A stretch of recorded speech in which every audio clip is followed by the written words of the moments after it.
Hello! C'est le retour des chroniques du All Geek, retour de vacances. Je vais essayer d'être un peu plus régulier parce que j'ai pas. Voilà, mais bon, on est reparti pour une troisième année bientôt. Et oui, parce que je fêterai les 2 ans de la chaîne début septembre. Et j'espère que ça va continuer. J'ai vu qu'on avait dépassé les 200 là. Je vous en remercie, c'est vraiment génial. Voilà, donc c'est top. Et donc là, on est reparti pour un tour. On y va. Et je vais commencer tout de suite par vous montrer ce que j'ai pris à ma médiathèque. Alors j'ai pris beaucoup de choses à la médiathèque, comme beaucoup de choses. J'ai pris quelques petits trucs qu'il y avait et qui me paraissaient intéressants, en tout cas que j'ai eu plaisir à voir. Donc j'ai pris La Cantine de minuit, voilà, aux éditions du Lézard Noir, que je trouve toujours aussi excellent. J'en avais parlé lors d'une émission avec les podcastors. Voilà, cette petite tranche de vie accompagnée agrémentée de recettes culinaires sont toujours aussi passionnantes. C'est toujours aussi bien. Les histoires sont souvent tragiques. Elles sont à la fois comiques et tragiques. C'est toujours des petites ambiances, des tranches de vie. C'est toujours très agréable à lire. Voilà. Donc j'ai pris ce tome. Voilà. Toujours une très bonne chose de pouvoir voir ça. J'avais pris il y a quelque temps un premier tome. Je vais vous le remontrer. Le premier tome de Wonder Woman par Greg Rucka. Et du coup, ça m'avait vraiment bien plu. Et qu'est-ce que j'ai fait? J'ai pris le tome 2 et le tome 3. Voilà, donc je vais les lire et je vous ferai sûrement une review dans un temps assez rapide pour vous présenter un petit peu tout ça, parce que vraiment, c'est une très bonne surprise. J'apprécie le personnage de Wonder Woman, que je trouve un personnage intéressant, fort, qui a tout un lore très développé avec les Amazones, avec sa naissance, avec les dieux, avec tout ça. Et franchement, là, après avoir lu le premier tome qui m'avait vraiment bien intéressé, surtout par rapport aux problématiques et aux thématiques qu'il pouvait amener, j'avais vraiment hâte de lire la suite, et donc ça va être chose faite.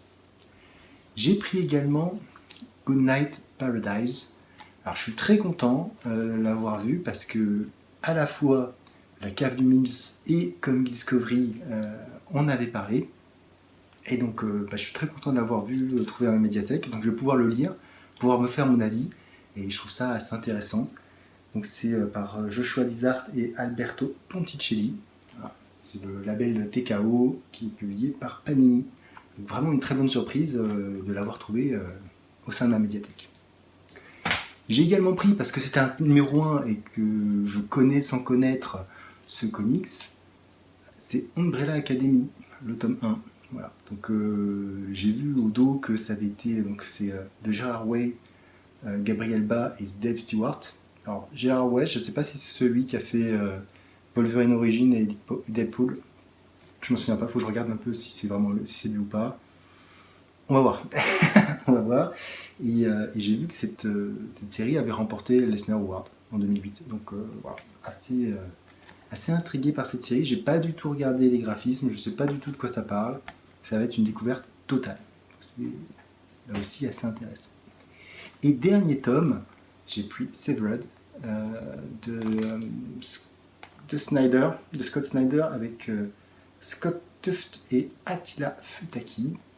En fait, j'avais vu une vidéo de Tonton SJ, je ne sais pas si sa chaîne existe toujours, c'était très intéressant, en tout cas il parlait de cette édition en VO, et donc là c'est l'édition d'Urban, et Scott Snyder finalement, j'en ai pas tant lu que ça, donc je ne suis pas pollué par les travers de l'auteur, et a priori c'est pas mal. Alors l'horreur n'est pas vraiment mon terrain, bon, je vais voir, en tout cas je suis curieux, et je trouvais que c'était la bonne occasion de voir ça. Donc j'ai fait quand même pas mal le plein. Je trouve ça, voilà, ça va être des bonnes lectures assez sympas et franchement, ça va être chouette. Autre point aussi que j'ai pu voir en prenant, alors du coup c'est pas vraiment, mais je les ai pris parce que c'était les exemplaires gratuits. Le Doki Doki Mag numéro 1, ouais, pour lequel il y a quand même 9 extraits de série. Et j'ai trouvé ça plutôt pas mal. Ça permet en tout cas de voir, on va globalement d'isekai. Mais de voir un petit peu les séries, il y en a qui sont pas mal, d'autres qui sont pas terribles. En tout cas, il y avait des bonnes surprises. Les Pronos de l'Apocalypse, j'avais trouvé ça pas mal. Le chat du Yakuza, j'avais trouvé ça assez mignon, assez rigolo, en tout cas dans l'extrait. Il y a des choses en tout cas qui m'ont donné envie d'aller un peu plus loin, en tout cas de regarder. Donc si vous avez l'occasion, c'est gratuit. C'est quand même un gros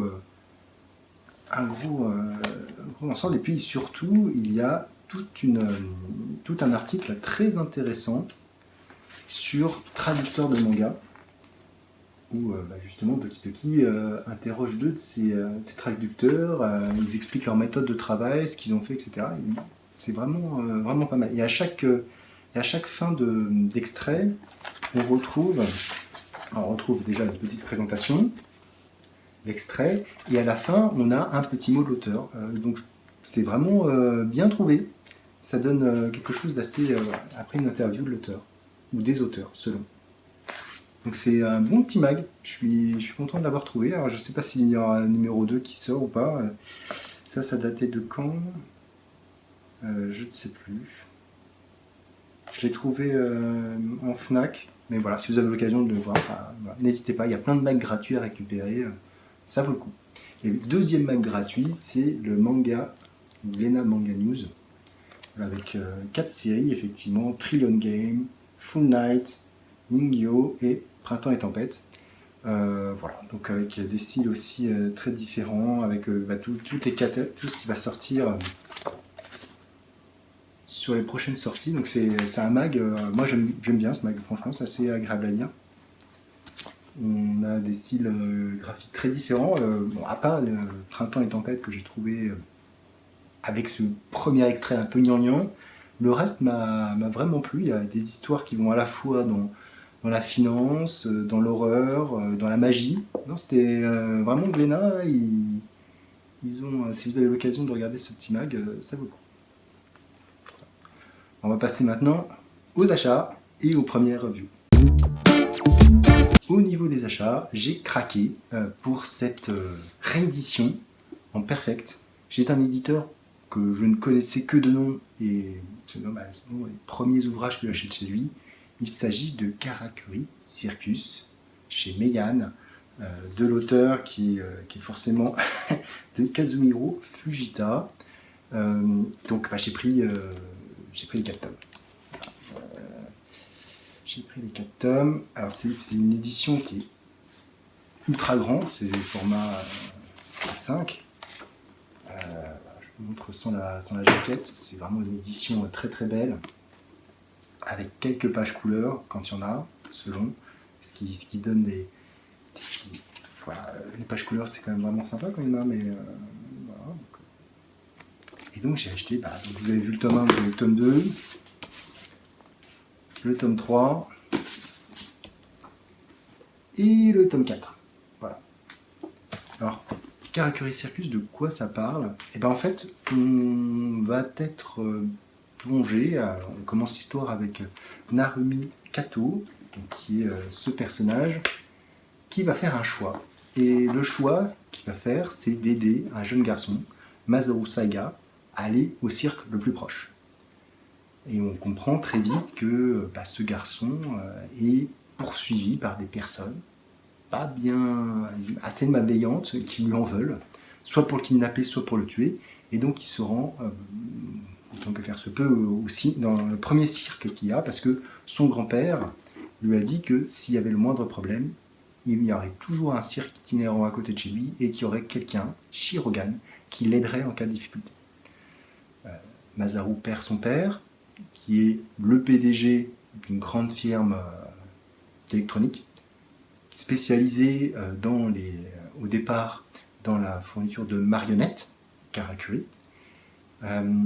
et il se retrouve du jour au lendemain à la tête d'une fortune estimée à 18 milliards de yens. Forcément, ça attise des convoitises, notamment vis-à-vis de ses frères et sœurs et des autres membres de sa famille. Et donc il se rend au sein du cirque, aidé par Narumi, qui est lui un expert en arts martiaux, mais qui a une maladie assez bizarre, le Zonopha, qui en fait l'oblige à faire rire les gens pour qu'ils puissent respirer. C'est pour ça qu'il est habillé au début dans un petit costume de cirque, voilà, pour faire rire les gens. Seulement, c'est pas vraiment un rigolo, il a du mal. Et bon, Masaru rigole et lui sauve un peu la vie parce qu'il n'arrive plus à respirer. Et donc ils vont avoir des ennuis avec les personnes qui le suivent et ils vont arriver au cirque le plus proche où là apparaît le troisième personnage que je vais essayer d'arriver. le personnage de Shirogan, qui est une jeune fille qui travaille dans un cirque et qui manipule une marionnette qui s'appelle Harlequin. Une marionnette assez particulière qu'elle manipule comme vous voyez avec les fils et qui lui permet, grâce aux arts martiaux, de défaire ses adversaires. Donc on arrive sur un shonen somme toute assez classique, mais dont le rythme est soutenu, c'est incroyable. Le rythme, on ne peut pas s'arrêter, c'est un vrai page turner, et on a des scènes d'action qui s'enchaînent. Vraiment, on en prend plein la vue. Les deux premiers tomes forment une espèce d'arc, un premier arc, qui se termine sur un cliff qui est juste dément. C'est rare, c'est assez rare qu'on puisse terminer sur un cliff comme ça. En tout cas, moi, c'est la première fois que je vois ça. Et j'étais vraiment sur les fesses. Je me dis, waouh! Donc j'étais obligé d'acheter le 3 et 4. J'ai acheté que les deux premiers au début et j'ai acheté la suite parce que c'était juste pas possible d'en rester là. Et donc on a cette histoire très très rythmée, avec des graphismes qui peuvent paraître un peu particuliers, qui peuvent paraître un peu spéciaux au début, mais et surtout qui fournissent de détails. Vous voyez là, sur certaines cases, on peut effectivement se dire c'est pas très compréhensible. Le style des personnages et les traits sont assez particuliers. Néanmoins, ça reste déjà assez homogène, de très bonne facture, très détaillé, avec de l'imagination vraiment à toutes les pages. Je me suis régalé avec cette sortie. Je crois qu'il y aura 24 tomes. C'est juste, je comprends la bonne réputation de cet ouvrage en ayant lu les 4 premiers tomes. Vraiment, c'est super. Et puis l'édition, grand format. Alors certes, c'est 12,95 € le tome, c'est pas donné. Mais la qualité est là, c'est du bon papier, il y a des pages couleurs, il a l'air d'être très solide, très grand. Vraiment, waouh. Je connaissais pas cet éditeur Meian, à part pour Kingdom, effectivement, dont j'entends parler depuis très longtemps. Et j'avoue que, ayant lu le premier tome, j'étais intéressé, mais maintenant j'ai trop de retard. Il y a plus de 60 tomes maintenant qui sont sortis. Waouh, c'est voilà. Déjà celui-là, ça fait mal. En plus, avec Baki qui va arriver, ça va aussi faire très mal. Donc voilà. En plus, Meian, ils sortent très très rapidement avec une cadence assez forte leurs titres, tous les mois. Waouh, faut pouvoir suivre. Et à 12,95 € le tome, il y a des choix qui vont être faits. Hein. Ça, je ne vous le cache pas, en tout cas. Donc, c'est vraiment un très très bon shonen. Si vous avez l'occasion, allez-y. C'est vraiment très très bon. C'est vraiment une très bonne surprise de cette année que je ne peux que vous conseiller. On passe maintenant à la seconde review. La deuxième review, il s'agit de Transformers Warworld Escape, la série dérivée avec Brian Oakley au scénario et Beth McGuire-Smith au dessin. Alors on retrouve les mêmes dessins globalement que dans les autres séries Transformers. Alors, c'est scénarisé par le scénariste principal. Du coup, c'est aussi intéressant. C'était chez Vestron, ça fait 5 épisodes. Et de quoi ça parle? Eh bien, suite aux événements qui sont passés sur Cybertron, où le Tether qui reliait Cybertron à la Lune, qui transmettait l'énergon, etc., tout ça est sauté, le fait que les Decepticons se soient annoncés et pris le Sénat, bref, ça va pas bien du tout. Et on découvre que sur Cybertron, il existait des populations dont les planètes avaient été détruites, et donc les Cybertrons s'étaient positionnés pour accueillir les survivants et leur permettre d'avoir un asile sur leur planète. la destruction du Tether a mis à mal cette partie-là. Et la guerre aussi. Donc on retrouve les Autobots qui veulent finalement aider ces populations à s'en sortir, à être déplacées pour fuir les combats. On trouve également nos amis les Insecticons, qu'on avait vu dans le tout premier album de la série dérivée, et donc ils sont arrivés sur Terre avec l'objectif de manger un peu tout ce qui passe. Voilà. Donc là aussi c'est très intéressant parce qu'on a des vrais antagonistes qui n'ont ni foi ni loi, qui sont ni pour l'un ni pour l'autre, et sont là vraiment pour manger des organiques, des inorganiques, tout ce qui peut se passer. Et on a un discours aussi très intéressant de la part des populations non robotiques, parce que voilà, effectivement, les Cybertroniens vivent des milliers d'années. Et donc, comme ils le disent, c'est assez... vous prenez votre temps car vous en avez en abondance. Effectivement, ils ne sont pas dit... Pourtant, vous pouvez être impétueux et imprudent car les conséquences de vos erreurs sont transitoires. Vous leur survivez. Ce qui n'est pas forcément le cas des espèces organiques qui meurent avant d'avoir pu réparer leurs erreurs ou même y survivre. Voilà, c'est un discours qui est assez intéressant et qui met aussi en exergue l'univers dans lequel se situent les Transformers, et vraiment c'est intéressant. Et donc on va voir tout ceci se télescoper avec l'idée qu'il y aurait peut-être des vaisseaux pour quitter la planète. Et pour quitter la planète, il faut aller dans un endroit un peu excentré, et ils font appel à un sénateur qui s'appelle, je ne sais plus comment, Straxus. Et en fait, c'est là où ça développe vraiment, parce que du coup, Straxus est un sénateur, mais il gère une région autonome de Cybertron. Donc on découvre effectivement que Cybertron a un système de pouvoir assez particulier, une sorte de démocratie avec des sénateurs, mais avec des fonctionnements un peu différents. Et donc ce personnage, lui, il a une région qu'il gère de manière autonome, et il est en possession effectivement de 4 vaisseaux, de 4 arches, qui peuvent lui permettre aux populations de sortir. Et ce qu'il dit, lui, d'un point de vue assez simple, c'est: ma population compte sur moi, je vous laisserai ce qui reste. Et donc, les Autobots vont amener les survivants à cet endroit, et ils vont se heurter à la fois aux Decepticons, mais également aux Insecticons. Et on a l'arrivée d'un personnage, d'un sauveur, parce que il y a une vieille légende, du coup, les organiques avaient une vieille légende quand leur planète a été détruite et qu'ils ont été sauvés par les Transformers, où quelqu'un leur a dit, Dai Atlas leur a dit, si vous avez besoin, signalez-moi et je reviendrai. Et effectivement, ce personnage, suite à une petite alarme qui tourne en boucle, revient. Il était en stase et il revient parce qu'il a entendu l'alarme. Et là, je trouve que ça montre aussi le côté un peu épique de ça. On a le sauveur, le héros, celui qui vient, etc. Sachant que quand il revient, il est beaucoup moins impétueux qu'on pourrait le penser. En tout cas, il n'a pas envie de se battre. Il est là parce qu'il a été appelé, mais finalement, pour lui qui a passé des kilocycles en méditation et qui n'a pas été jusqu'au bout de son parcours, la violence n'est pas une solution. Ce qui peut paraître assez fou, on se dit ouais, c'est un guerrier, etc. Et non, en fait, du coup, il a évolué, et pour lui, c'est pas une solution.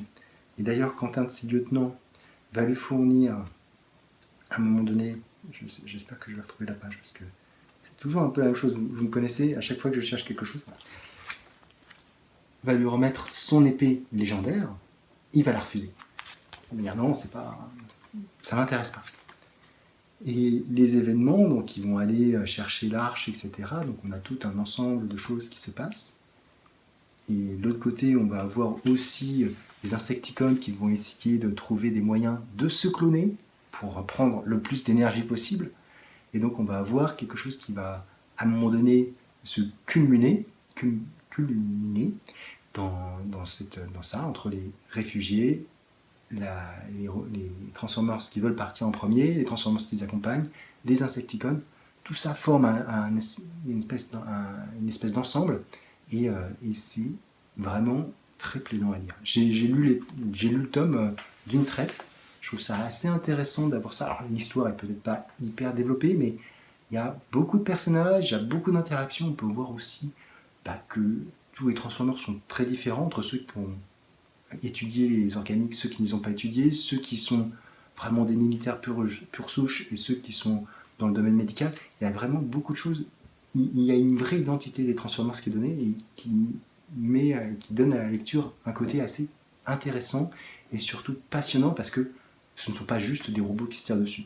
Il y a quelque chose d'autre derrière qui nous amène à dire qu'il y a une vraie civilisation, une civilisation qui a des relations avec d'autres civilisations dans un espace qui est beaucoup plus grand, beaucoup plus vaste, et comment faire pour que tout ceci fonctionne.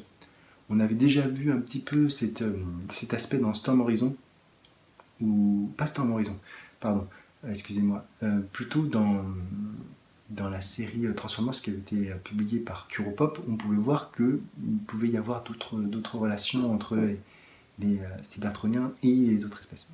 Et là, c'est un peu la même chose. Et je trouve ça intéressant parce que, voilà, d'ailleurs, il y a certains réfugiés qui ont fait des armes contre les Cybertroniens parce que, justement, ils les jugent trop dangereux. Donc ça amène aussi à des réflexions sur comment ce peuple, vraiment les relations entre les peuples et les civilisations et le pouvoir que certains peuvent avoir par rapport à d'autres et comment tout ceci peut être en harmonie ou pas. Parce qu'on se doute bien que les Decepticons vont pas être des gentils par rapport à ça et vont plutôt tuer tout ce qu'il y a à tuer, quitte à rebâtir, plutôt que d'essayer de sauver, contrairement aux Autobots, les populations et essayer de créer de l'harmonie et de la paix dans l'univers. Voilà. Vraiment deux philosophies qui s'affrontent et qui s'affrontent tout au long du récit et surtout avec l'action des Insecticons qui sont vraiment les êtres les plus immoraux possibles. Voilà. Alors je vous raconte pas la fin et ce qui se passe. J'aurais préféré qu'il y ait un tout petit peu plus d'épique à la fin, mais ça reste satisfaisant. Et voilà. Et une bonne lecture. Bonne lecture si vous suivez la série. Les précédents tomes de la série dérivée, on ne voyait pas trop où ça voulait en venir. Là, ça commence à se mettre en place. Et vraiment, on commence bien à comprendre toutes les trajectoires et ça rend l'ensemble à la fois homogène et très dense, très dense, très fouillé et qui amène vraiment à des réflexions et à des actions. Sur ce, c'est la fin de cette chronique. Merci à tous, merci aux nouveaux abonnés, merci aux anciens, merci pour vos likes, pour vos commentaires. Voilà, donc c'est toujours un plaisir de partager via les commentaires avec vous. N'hésitez pas à mettre un petit commentaire, à liker, à vous abonner si ça n'est pas encore fait. Et sur ce, je vous dis ciao.